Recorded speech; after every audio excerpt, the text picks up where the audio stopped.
hi నమస్తే welcome to Mara media నేను మీ KVR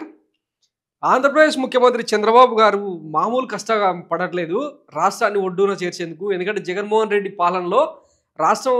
Somalia Zimbabwe Venezuela Sri Lanka అయిపోయింది కదా 14 లక్షల కోట్ల అప్పు చేసిపోయిండు ఏ మూల నుంచి ఎట్లా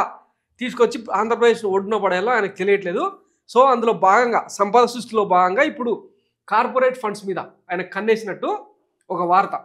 చంద్రబాబు నాయుడు ప్రభుత్వం నిధుల సమీకరణకు కొత్త ఎత్తుగడతో ముందుకు రానుంది కార్పొరేట్ సోషల్ రెస్పాన్సిబిలిటీ కింద పెద్ద కార్పొరేట్ కంపెనీలు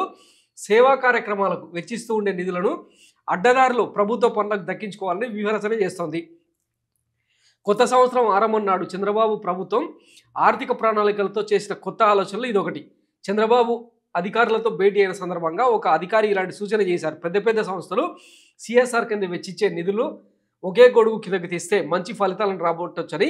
అధికారి చేసిన సూచనకు చంద్రబాబు సూత్రప్రాయంగా ఓకే చెప్పారు అమరావతి ప్రాంతంలోనే వేలాది కోట్ల రూపాయల పనులు నిర్మాణాలు చేపడుతున్న ప్రస్తుత తరుణంలో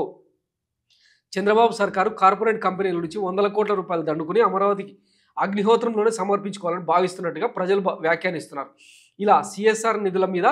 ప్రభుత్వమే కన్నేయడం వలన రాష్ట్రంలో సామాన్యులకు పేదలకు ఆయా సంస్థల ద్వారా అందగల సాయం చేయుత ఇకపై ఉండవని ఆందోళన వ్యక్తం చేస్తున్నారు కార్పొరేట్ కంపెనీలు చేసే సేవా కార్యక్రమాలకు సంబంధించి కార్పొరేట్ సోషల్ రెస్పాన్సిబిలిటీ అనే ఏర్పాటు ఒకటి ఉంది ఆయా కంపెనీలు వార్షికంగా తమకు లభించే ఆదాయం నుంచి నిర్దిష్టంగా కొంత మొత్తాన్ని ఈ ఫండ్ కిందకు కేటాయించాలి ఆ సొమ్ము ద్వారా సేవా కార్యక్రమాలు చేయాలి సాధారణంగా సిఎస్ఆర్ ఫండ్స్తో ఆ కంపెనీలు ఏ ప్రాంతంలో అయితే వ్యాపార కార్యక్రమాలు నిర్వహిస్తుంటాయో ఆ ప్రాంతాల్లో పేదల అవసరాలకు అభ్యున్నతికి ఖర్చు పెడుతుంటారు ఏటా ఈ రకంగా కొన్ని వందల వేల కోట్ల రూపాయలు విలువైన పనులు పేదల కోసం సిఎస్ఆర్ ఫండ్స్ ద్వారా జరుగుతుంటాయి ఇప్పుడు చంద్రబాబు సర్కారు ఆ నిధుల మీద కూడా కన్నేసినట్టు కనిపిస్తుంది అమరావతిలో అనేక రకాల పనులు జరుగుతుంటాయి కనుక ఏవో కొన్ని పనులను సిఎస్ఆర్ నిధులు వెచ్చించగల పరిధిలోకి తీసుకురావడం పెద్ద కష్టం కాదు ఆ తర్వాత ఆ పనులకు సరిపడే డబ్బులను పెద్ద సంస్థలు సిఎస్ఆర్ ఫండ్స్ నుంచి పొందవచ్చు అయితే ఇలా చేయడం వల్ల ఆ కంపెనీల ద్వారా సాయం పొందగల పేదలకు దక్కే అవకాశాలు మూసుకుపోతాయి పెద్ద కంపెనీలకు ప్రభుత్వంతో చాలా పనులు ఉంటాయి కనుక సిఎస్ఆర్ ఫండ్స్ను ప్రభుత్వ పెద్దలు ఏ పని చెప్తే ఆ పనికి ఖర్చు చేయడానికి వారు ఓకే చెప్పేస్తారు కానీ నష్టపోయేది మాత్రం పేదలని పలువురు వ్యాఖ్యానిస్తున్నారు సో ఇదనమాట సొమ్ము ఒకరిది సోకొకరిది అంటారు కదా అసలు కార్పొరేట్ రెస్పాన్సిబిలిటీ అనేది కేంద్ర ప్రభుత్వం తీసుకొచ్చిన ఒక గొప్ప ఆశయం సదావకాశం అనమాట ఎందుకంటే ఆయా కంపెనీలు ఉన్న లొకేట్ అయిన ప్రాంతాల్లో బస్ స్టాండ్లు కావచ్చు స్కూళ్ళ రెనోవేషన్ కావచ్చు పేద పిల్లల చదువులు కావచ్చు ఇట్లా రకరకాలుగా సాయం చేస్తూ ఉంటాయి అన్నమాట ఇతోధికంగా సో వాటన్నిటికీ ఇప్పుడు నిధులు లేకుండా పేదలను ముంచి ఓన్లీ అమరావతి కోసం మాత్రమే నిధులు కేటాయించేలాగా ఈ సిఎస్ఆర్ ఫండ్స్ను మలిపే కుట్ర జరగబోతుంది అన్నమాట చెప్పిన కదా నిన్న మొన్ననే మన తెలుగుదేశం కార్యకర్తలే సింపదైజర్సే గగ్గోలు పెడతా ఉన్నారు మొత్తం 1,50,000 కోట్లకు పైగా అమరావతికి నిధులు